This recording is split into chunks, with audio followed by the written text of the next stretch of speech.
Hello, everyone, and welcome to another episode of Chill Talks podcast where conversations happen.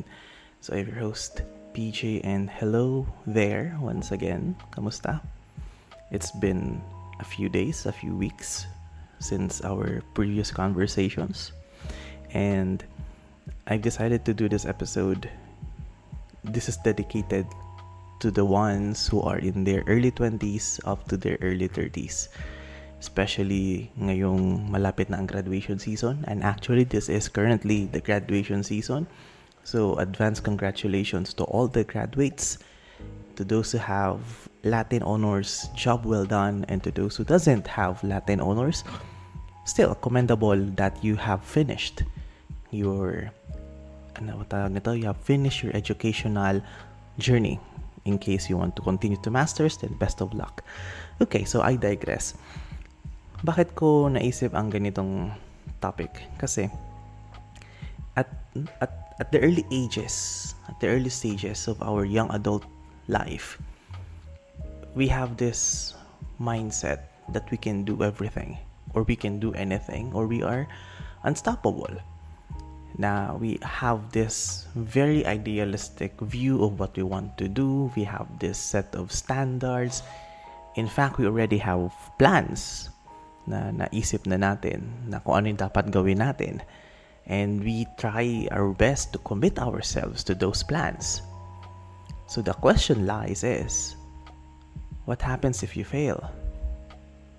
What would you do if it doesn't work out the way you're expecting it to work? And I'm not just talking about na kung ano yung mga hindi natin nakokontrol na bagay. Because it's given na there are failures, there are setbacks na may encounter natin na hindi talaga natin magagawa ng paraan. Because it is beyond our control. But in this episode, I am highlighting to those things, to those setbacks na nangyari dahil sa kagagawa natin. It's either our lack of judgment, it's either our lack of experience, it's either our lack of knowledge that caused it. Because let's face it, there are failures in life, there are challenges in life na nangyari sa atin dahil tayo din naman ang may kagagawa nun. There are things wherein it is our fault. And I was hoping to make this an episode about accountability, and doon ko na lang din siya isisingit in this conversation. Because maraming cases na there are young, talented, full of potential young individuals, young adults, wherein if they fail just once, pumalpak lang sila, napagsabihan lang sila, napagalitan lang sila, it's just like the end of the world for them. Kasi nasisira yung ideal plan na naka-mindset sa kanila. And it's good if you have an ideal plan. It's good if you have goals. It's good if you have directions on what you want to do. That's good. That's commendable, in fact. But the problem is, we set these goals, we set these expectations, knowing that, alam mo yun, parang inasa isip natin na mangyayari agad siya. Na it will happen because I manifested it. Yes, it happens, but not in the way that you think it will happen. That's why those expectations sadly becomes disappointments, especially if we're the ones who failed. Okay, so let me just tell you a personal story of mine na I'm a failure. I identified myself as a failure for a few years back because of many horrible choices that I have committed in terms of relationships, in terms of career, in terms of financial, in terms of work, in terms of friends. May nahulog. In terms of friends, I made some stupid decisions that costed me dearly. That up until now, some of them I I still think of the consequences from time to time. And some of them deserve kong ma-experience yun, deserve kong makarma. And how did I handle that? It was not easy because most of us, especially young adults, if something bad happens, the last thing we do is look at ourselves and ask, what did I do wrong? Nagtatanong lang tayo na saan ako nagkulang, saan ako nagkamali. We just do that in order to seek emotional comfort, emotional validation, but not accountability. Nasaan ako nagkulang? Tapos pag nalaman mo kung saan ka nagkulang, most of us, ay justify kung bakit tayo nagkulang sa ganun. Sometimes nagkulang lang talaga tayo kasi nagkulang tayo. And that's it. There's no need to defend that. And that is the first learning na natutunan ko. If you're accepting failure, if you're accepting accountability, avoid reasoning it. Avoid reasoning it out. Lalo na kapag if it's really your fault. Because if it's your fault, and sinubukan mo siyang gawa ng rason, automatic you will still find ways to shift the blame to someone else or something else. Especially if that thing that causes the failure is out of your control. Okay? And another one, parang this is also na-observe ko rin based from experience and the way I see how people handle their own failure as well, is that if they failed, or if someone fails, they tend to, aside doon sa paggawa ng reason, they fear kung ano ang magiging feedback ng iba. If they fail, syempre magagalit, maiinis. Parang they are afraid to accept na nagkamali sila because of what people will say. Of course, I think that's common sense. If you make a mistake, people will get angry at you because you made that mistake at that particular moment. So what happens next is up to you. Are you going to justify that mistake or are you going to do things in order to rectify that mistake? And that is the second thing that I learned, is that once you identified where you screwed up or once you identified where you did something wrong, then it's time for you to change it.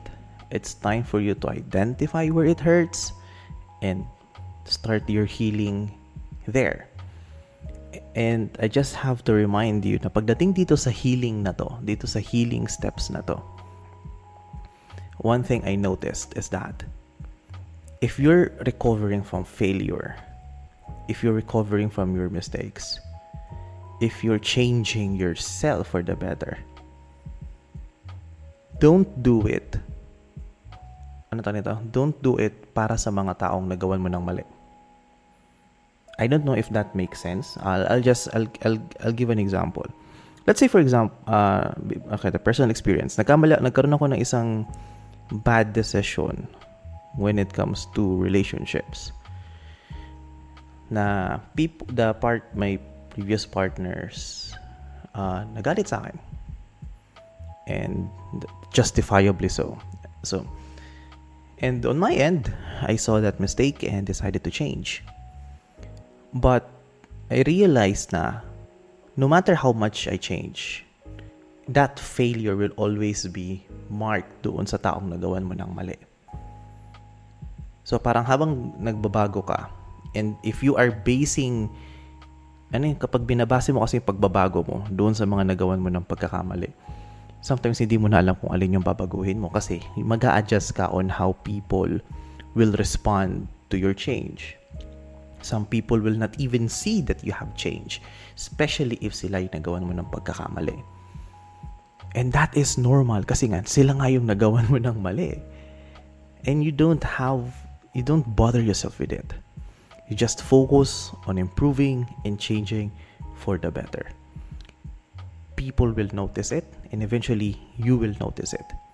Do not base your changing, or do not base your healing on how people will perceive it.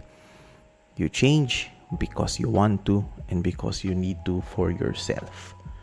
And you will be amazed on ano ang nagiging epekto niyan sa'yo. And sometimes people will just tell you na, uy, nagbago ka na, without you knowing it. And mas okay yung ganun. Because you are doing it unconsciously. Because if your healing process is very conscious all the time, mangyayari niyan ay masyado mo nang ino-overcomplicate things. Sa una, yes. Sa una, you will be conscious on ano yung mga kailangan mong baguhin, nagiging critical ka. But eventually, kapag nasanay ka na, it tends to be unconscious na. Yung behavior mo before na bastos ka, unti-unti ka nagiging conscious sa pagbabago, then masasanay ka na, and unconsciously, hindi ka na nagiging bastos. Ganun lang siya.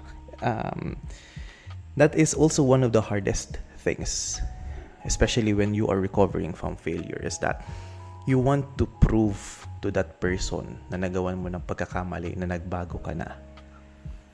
That is the first mindset ng mga taong gustong magbago from their failure. They want to prove themselves.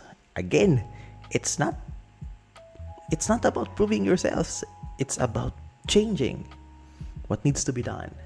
Proving yourself is a very complicated mentality, especially when you want to change or you want to recover from failure, because if you failed and ang nasa mindset mo is to prove yourself pa rin, is that you lack the humility to accept that you really failed. Kasi gusto mong patunayan, ay, kaya kong ganito. No.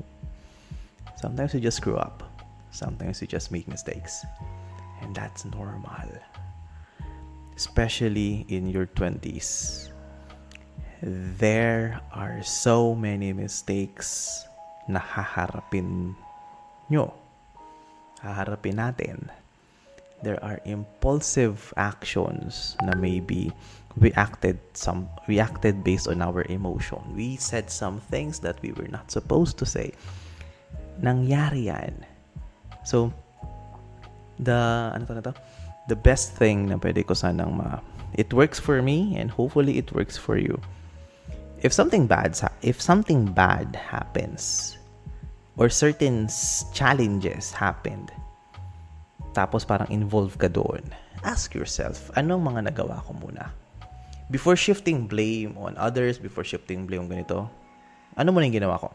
And if your action is not, hindi siya directly proportional doon sa failure na nangyari, then it's not your fault. But if you reflected that your action is directly proportional doon sa failure na nangyari, then you have to take accountability. Say, I'm sorry. What can I do to help? That's it.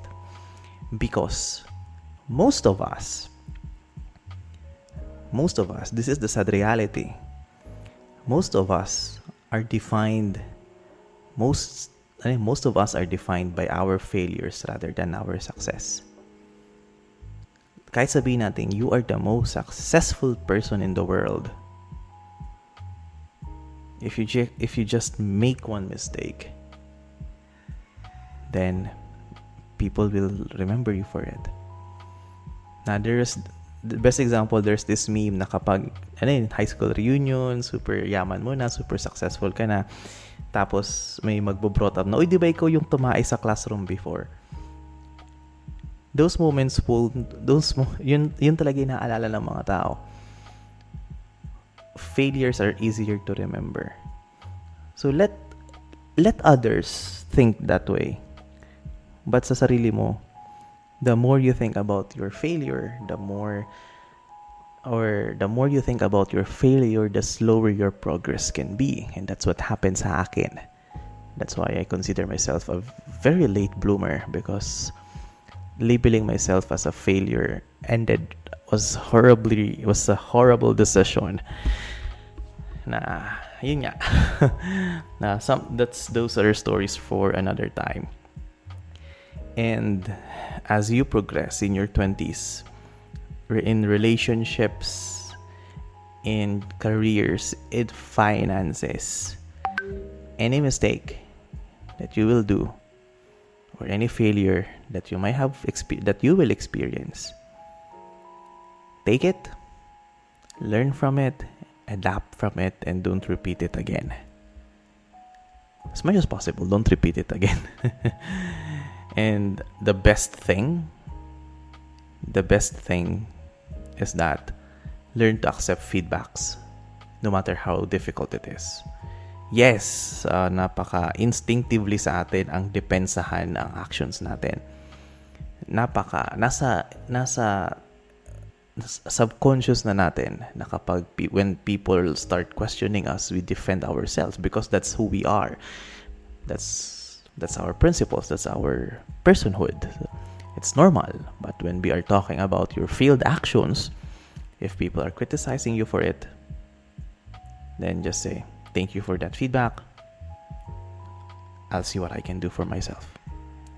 Ganun lang. It's, like I said, it appears easier when I'm speaking it based from experience, but the fact na nakakapagsalita na ako ng ganito, the fact na nagiging open ako in expressing that there are so many failures that I have done that I wish I could have changed,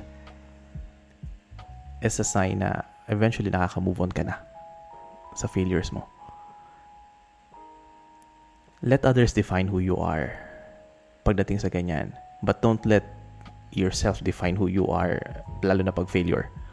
If you're going to define yourself, define it in a positive way. The best, in order to end this episode, the best affirmation advice na narinig ko sa isang matanda na nakasama ko dati sa Leyte is that kapag kinakausap mo daw yung sarili mo, you always say na you are adaptive, you are responsive, and you are great. You're a good thinker, you are a great speaker, you are a great ganito, you are a great ganyan. Because in greatness lies awareness on what you lack and what you can improve. So if you say to yourself na, uy, I am a great speaker, you know you're a great speaker because alam mo kung saan ka nagkulang as a speaker, or alam mo kung ano yung mga qualities ng isang magaling na speaker and what to avoid as a speaker. Pag sinabi mo naman na, I am a great person, you can only say that you are a great person because you yourself know kung saan ka nagkukulang. You yourself know kung saan ka kailangan mag-improve. And that's the qualities that makes a person great. Not because of our positive qualities, no. But the mere fact that we can acknowledge our lapses makes us great person. So, yun lang. I'm pretty sure marami pa akong gustong sabihin. Marami pa akong gustong i-share. But those are topics, conversations for another conversation. So, thank you so much for listening. I love listening to your feedbacks sa comment section, sa email. So, thank you so much for that. And in next episode, I maybe i-release ko yung isang requested na isang listener when it comes to negativity. So, abangan nyo yan. So, this is your host, PJ, and I will see you all on the next one. Be safe, take care, and goodbye.